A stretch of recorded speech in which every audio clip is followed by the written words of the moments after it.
আসসালামু আলাইকুম ওয়া রাহমাতুল্লাহ। কে কোথা থেকে বলছেন? আপনার প্রশ্নটি করুন। আমি ফরিদপুর থেকে বলছি হুজুর। জি জি।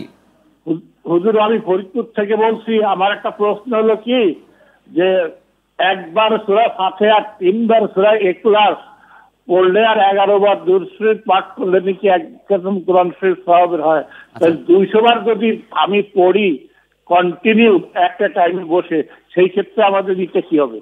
আচ্ছা আচ্ছা, জি, খুব শীঘ্র আপনি আপনার উত্তরটি পাবেন। মোহতারাম যে বলছিল যে আমাদের তো একটা হাদিসও আছে যে 3 বার যদি কেউ সূরা ফাতিহা পড়ে এক খতম কোরআনের সওয়াব, 11 বার দুরূদ শরীফ তার সাথে অতিরিক্ত পড়ছে, একবার সূরা ফাতিহা পড়ছে, তাহলে তার মানে কোরআন খতমের সওয়াব হবে কিনা? আর 200 বারও যদি পড়ে। আল্লাহ তাআলার কাছে সওয়াবের কোনো কমতি নাই।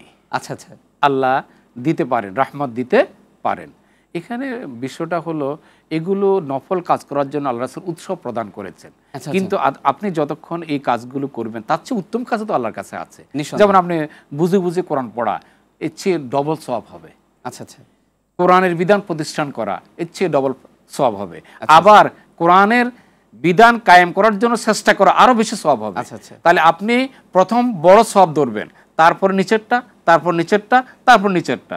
কিন্তু আপনি শুধু নফলটা নিয়ে আছেন, কিন্তু কোরআন যে নাজিল হয়েছে মাহে রমজানে, ইন্না আনজালনাহু ফি লাইলাতিন মুবারাকা, এই কোরআনের কারণে কত রাত্রির মর্যাদা হয়েছে। সেই কোরআনটা যদি আপনি বুঝে বুঝে অনুসরণ করেন, পড়েন, তাহলে কত মর্যাদা আল্লাহর দরবারে আপনার জন্য হবে।